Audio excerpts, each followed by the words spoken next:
नमस्कार, श्री स्वामी समर्थ. तर आज मी टेरेसवर मिरच्या सुकत घालत आहे. तर इथे मी 4 प्रकारच्या मिरच्या घेतलेल्या आहेत.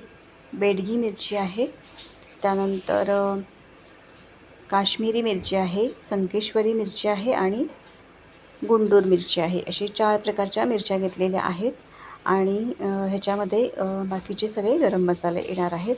तर इथे मी आता 4 प्रकारच्या मिरच्या सुकत घातलेल्या आहेत आणि छान 2 दिवस आम्ही मिरच्या सुकवून घेणार आहे.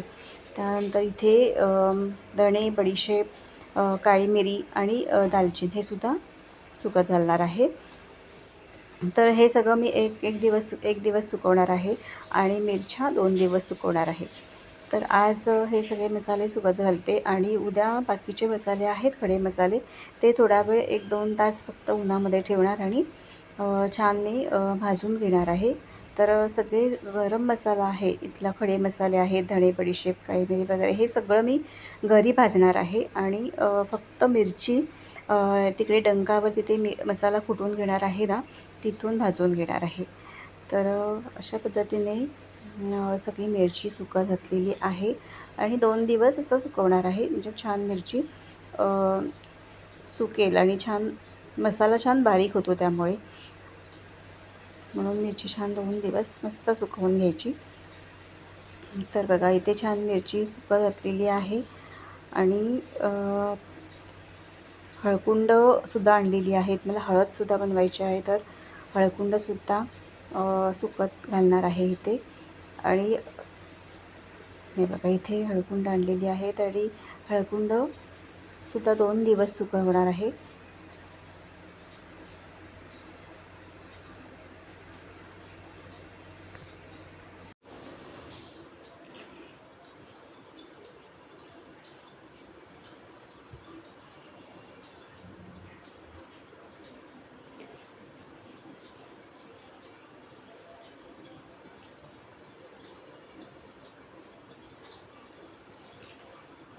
अशा पद्धतीने हळदसुद्धा मी इथे सुकत घातलेली आहे.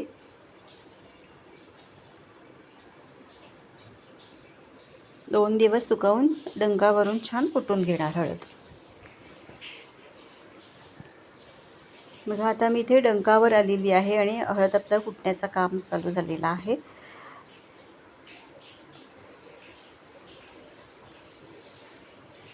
हळद छान कुटून झाली की चाळून ते आपल्याला देतात.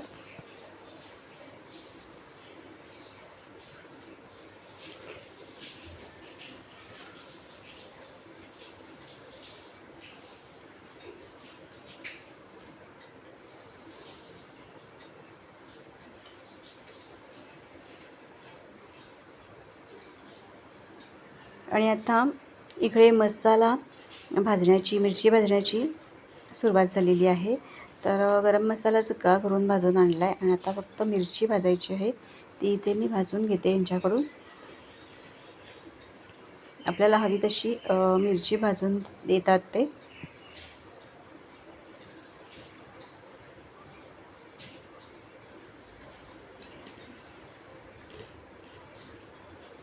बघा किती छान मिरची भाजली जाते. मिरची भाजून झाल्यानंतर डंकावरती मसाला कुटून घेतोय.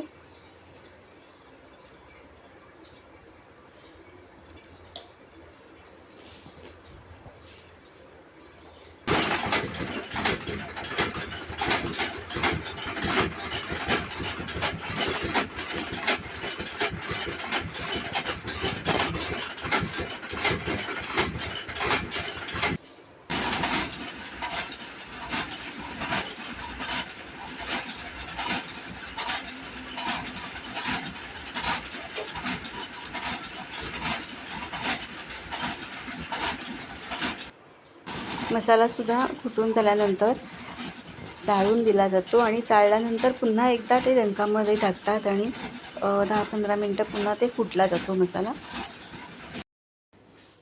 तर मसाला बनवून आणला आणि थंड झाल्यानंतर आता मी पॅकिंग करत आहे आणि 1-1 किलोच्या पिशव्या केलेल्या आहेत, पॅकिंग केलेली आहे आणि त्या प्रत्येक पॅकिंगमध्ये मी हिंगाचा खडा टाकलेला आहे.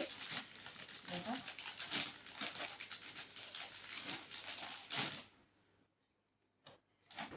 पॅकिंग करून झालेला आहे. आणि मसाल्याबरोबर माझ्या हळद, गरम मसालासुद्धा मी करून घेतला, याच्या आधी करून घेतलेला आहे. तर आता गरम मसाला, हळद आणि मसाला तिन्ही माझे बनवून झालेले आहेत. तर आजचा व्हिडिओ तुम्हाला कसा वाटला हे कमेंट्समधून मला नक्की सांगा. व्हिडिओ आवडला असेल तर लाईक करा, शेअर करा. चॅनलवर नवीन असाल तर सबस्क्राईब करायला विसरू नका. बाजूला जे बेल आयकॉन आहे ते सुद्धा क्लिक करा. धन्यवाद.